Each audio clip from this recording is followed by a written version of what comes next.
오늘 본문이 기록하고 있는 것처럼 예수님께서 한 바리새인의 초대를 받으셨습니다. 그의 집에 들어가셔서 식사를 나누게 되셨는데 마침 그때에 그 동네에 죄를 지은 한 여자가 예수님께서 그곳에 계신다는 그 소식을 알고 그 집으로 들어오게 되었다는 것입니다. 당시에 사람들이 가지고 있는 특별히 율법에 근거한 그런 상식적인 가치와 판단의 기준으로 볼 때 바리새인의 집에 죄인인 여자가 들어오는 것이 잘못된 것이죠. 소위 말하는 반율법적이고 비상식적인 것이다. 어떻게 보면 오늘 성경의 본문은 이렇게 상식적이지 않은 그런 장면으로 시작하고 있는 것을 봅니다. 우리 신앙의 문제가 그렇습니다. 대부분 상식적이거나 경험적인 그런 일들로 이루어지고 있지만 상식적인 판단과 해석, 특별히 성경을 해석할 때 우리가 복음적으로 해석할 것인가, 경험적, 상식적, 율법적으로 판단할 것인가 하는 것은 상당한 차이가 있을 수 있다는 것입니다. 이 성경의 해석 혹은 이 복음의 은혜라고 하는 것은 우리가 가지는 어떤 상식적인 기대나 상식적인 질서를 뛰어넘는다는 것이죠. 우리 신앙의 세계가 그렇습니다. 우리 신앙의 어떤 그 문제들은 우리가 가지는 경험이나 상식적인 수준을 훨씬 넘어서는 것이다. 대개 어떤 때 문제가 생깁니까? 성경을 해석하거나 교회의 어떤 일들을 판단하게 될 때에 그저 우리가 늘 가졌던 습관적인 경험, 우리에게 익숙한 것, 상식적인 수준에서 판단하다 보면 복음적인 해석, 그것을 우리가 하지 못할 때가 있어서 어려움을 당할 수가 있다는 것입니다. 근데 요즘은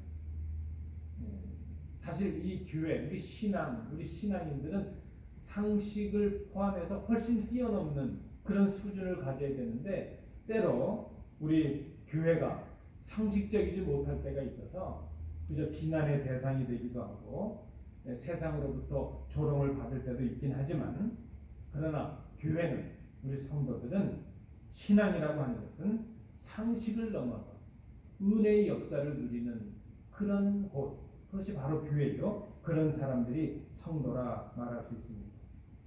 우리가 특별히 말씀을 통해서 주님의 뜻을 이제 발견하는 그런 영안이 필요하고 또 말씀을 분별해낼 수 있는 그런 지혜가 필요한 이유가 여기에 있다 생각이 듭니다. 말씀드린 대로 우리의 경험과 세상의 상식적인 지식과 수준 가지고는 신앙의 세계, 영적인 세계를 이해할 수가 없기 때문이라는 것이죠. 오늘 이 누가가 기록하고 있는 이 복음서의 말씀을 보면 누가는 이 주님의 말씀을 통해서 세상의 상식적인 판단, 당시의 큰 상식의 가치를 가지고 있는 율법적인 판단을 뛰어넘는 어떤 복음적인 그런 판단, 복음적인 교훈을 우리에게 주고 있습니다. 그래서 오늘 우리가 이 본문을 상식적인 해석이 아니라 복음적인 해석, 주님이 원하시는 면에서의 그런 해석이 어떤 의미가 있겠는가 하는 것을 생각해 봅니다. 첫 번째는 상식적인 판단, 당시의 율법적인 판단으로 볼 때 이 여인을 죄인이라 그렇게 정죄를 하고 있습니다. 누가는 이 여인을 이렇게 기록하고 있습니다. 동네에 죄를 지은 한 여자 됐습니다. 당시의 상식, 특별히 율법적인 그런 율법에 근거한 상식에 보면 바리새인의 집 그리고 죄를 지은 여인은 전혀 어울리지가 않습니다. 이 시대는 사실 남자와 여자도 쉽게 어울릴 수 있는 그런 처지가 아닙니다. 랍비의 교훈에 의하면 남자의 모임에 여자들은 4규빗 정도를 거리를 띄어야 되죠. 4규빗이라면 보통 주먹에서부터 팔꿈치까지 말하거든요. 그래서 4규빗은 한 2m 정도가 된다고. 여러분 이스라엘 성막, 그 성전 안에도 보면요, 이방인의 뜰이 있고 뭐 유대인의 뜰이 있고 그렇지만 또 여인들의 뜰이 따로 있죠. 남자와 여자가 그렇게 구별이 되죠. 그런데 더군다나 이 여인은 죄인이었다는 것입니다. 오늘 본문에 헬라에 보니까 죄인이라고 번역된 이 단어는 단순히 그저 어쩌다 죄를 지은 그런 죄를 말하는 것이 아니라 아주 가증스럽고 습관적이고 의도적이고 반복적인 죄를 지은 사람을 말할 때 쓰여진 단어입니다.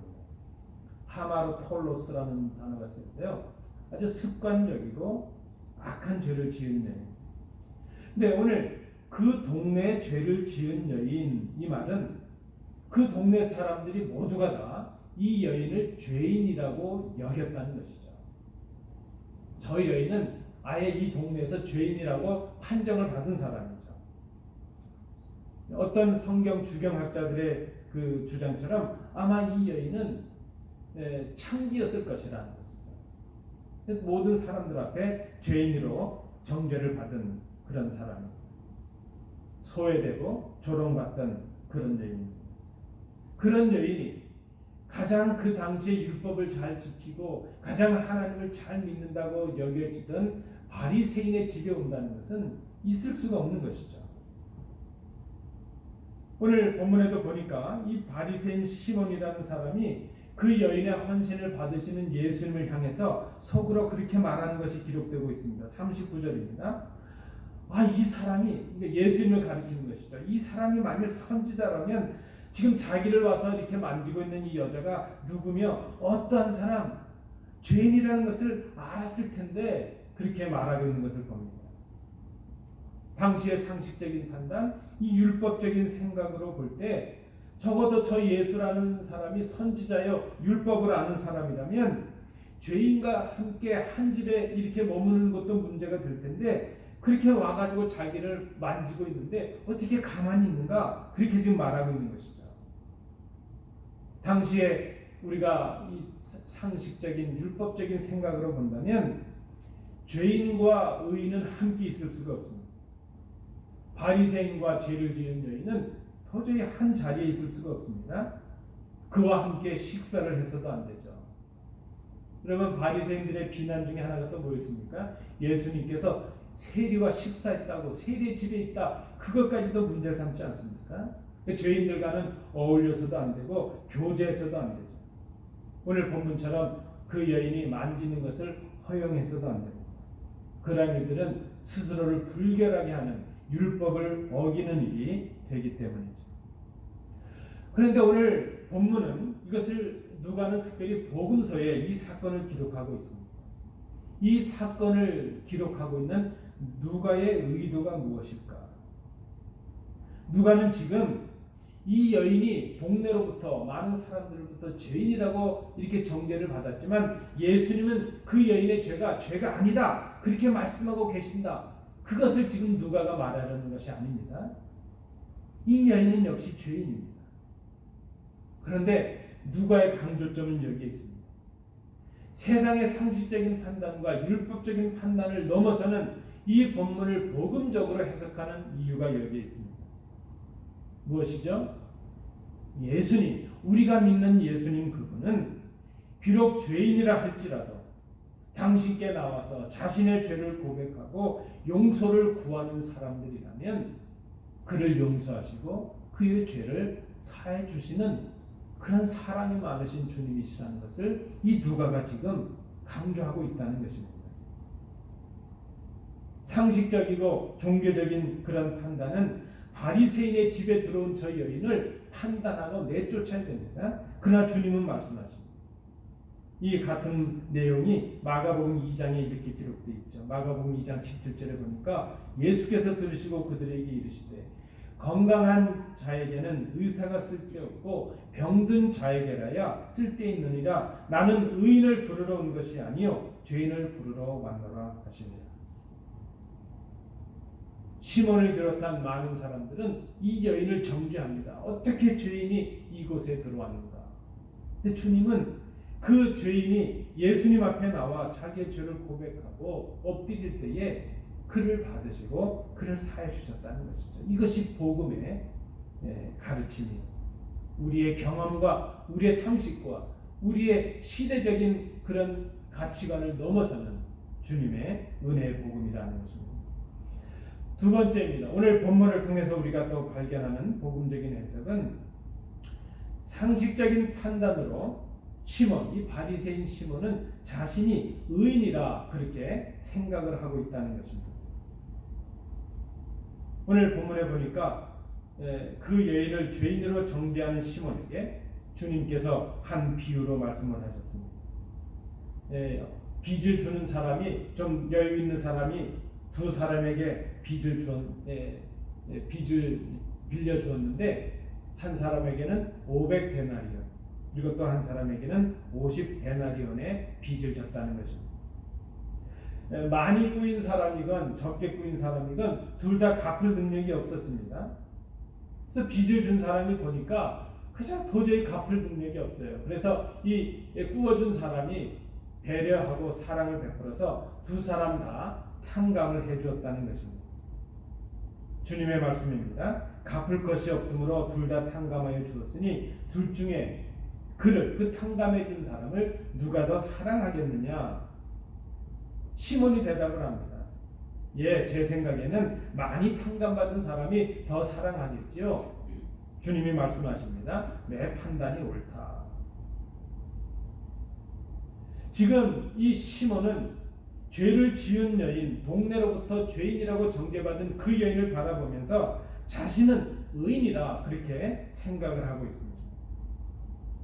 주님의 그 뒤로 그 발곁에 서서 울며 눈물로 그 발을 적시고 이제 자기의 머리털로 닦고 그 발에 입 맞추고 향유를 부은 그 여인, 그것을 죄인이라고 말합니다.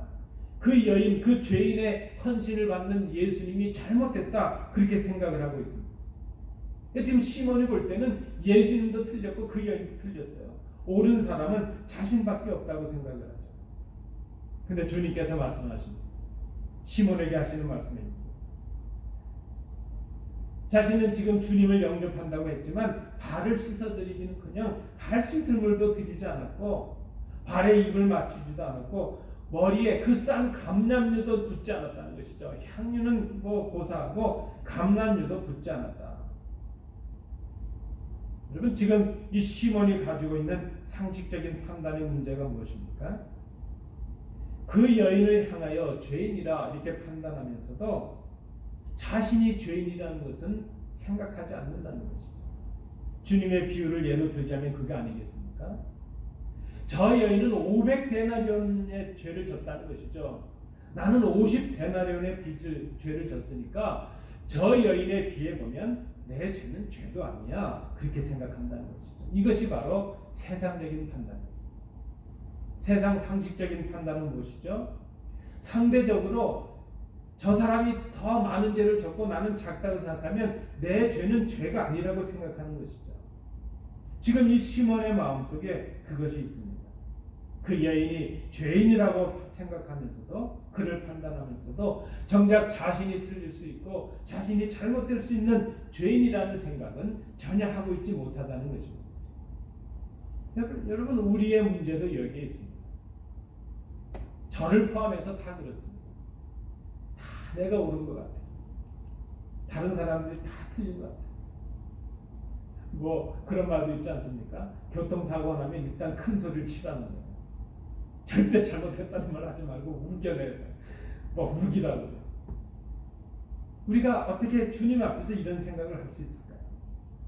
여러분, 생각해 보실까요? 이 여인은 육체적인 죄를 범했습니다. 그 죄가 모두에게 드러나 있습니다.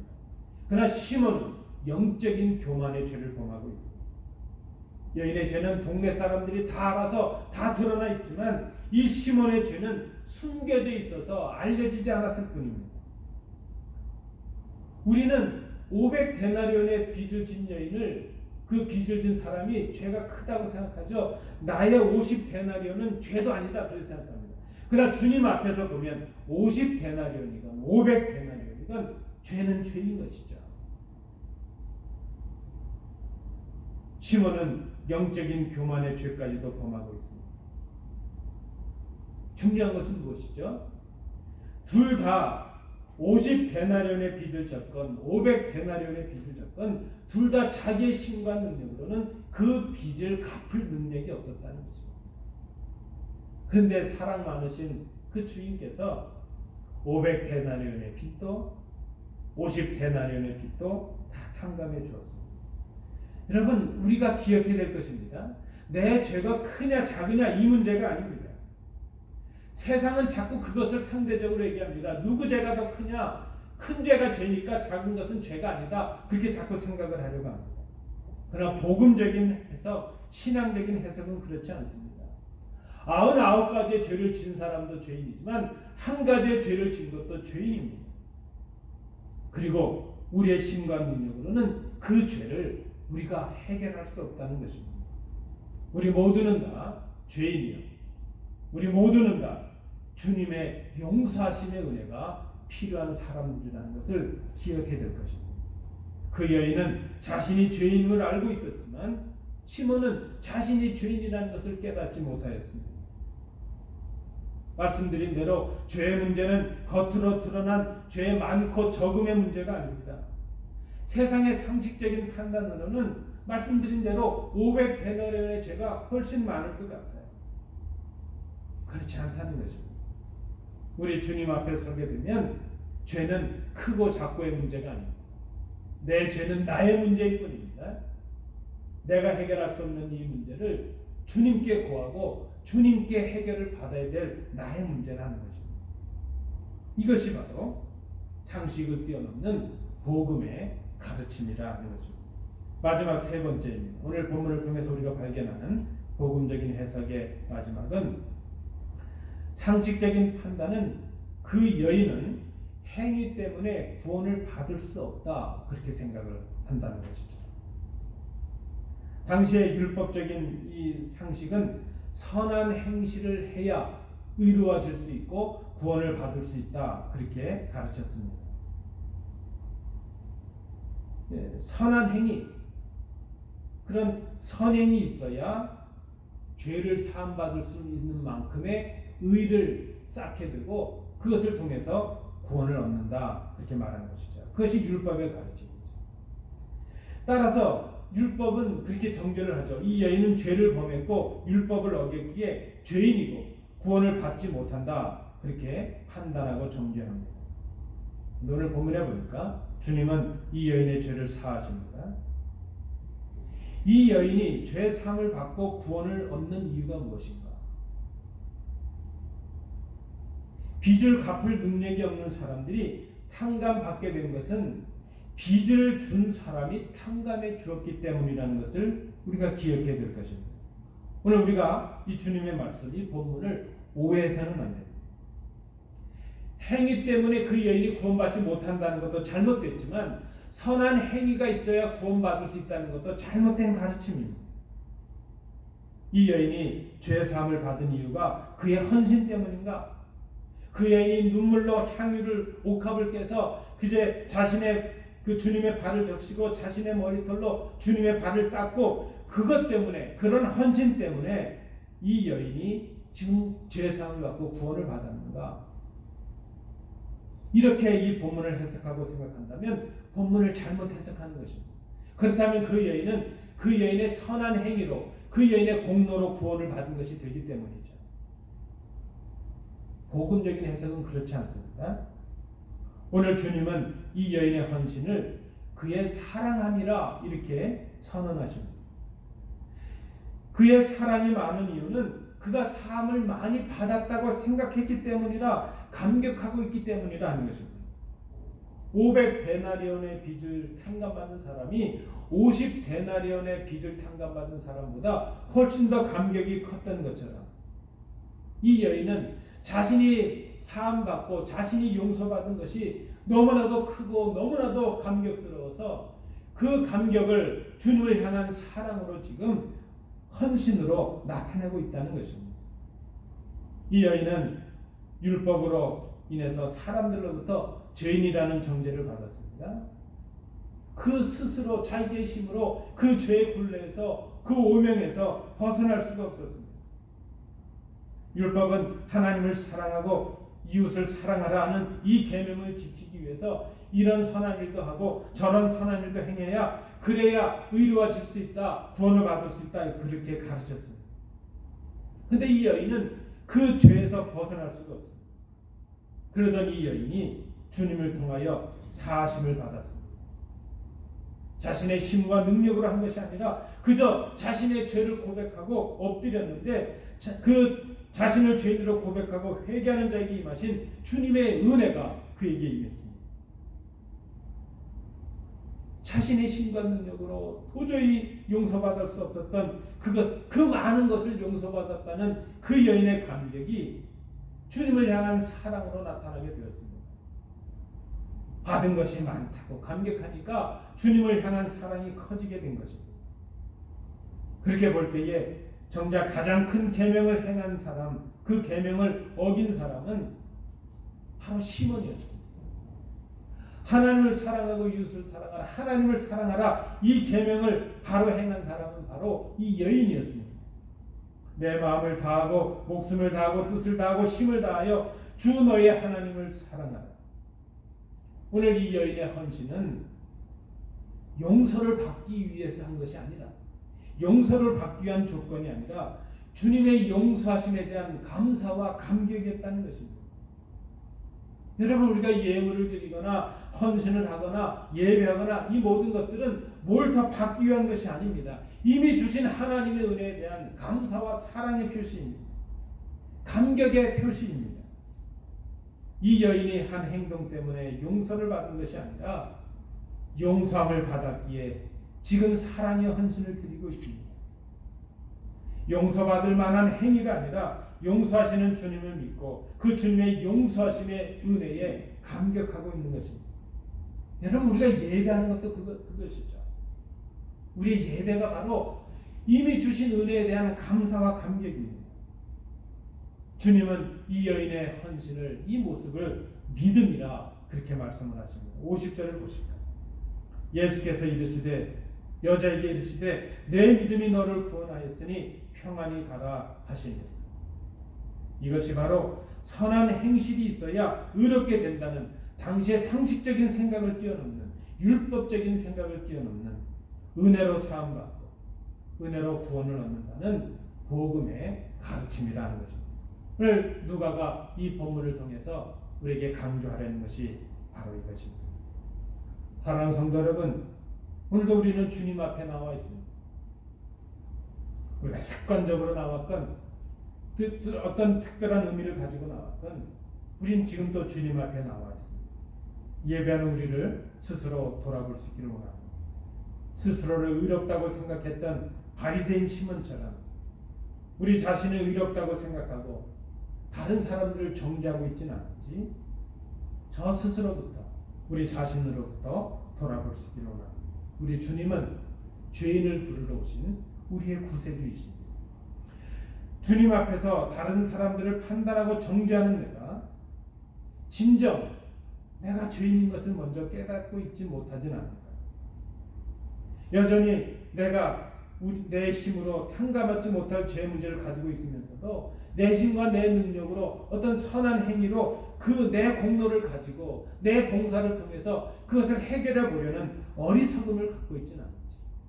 내가 예배하고 헌금을 드리고 헌신하고 봉사하는 것이 내가 사함받고 구원받기 위한 조건으로 생각하고 있다면 우리의 신앙은 참으로 어리석은 것입니다.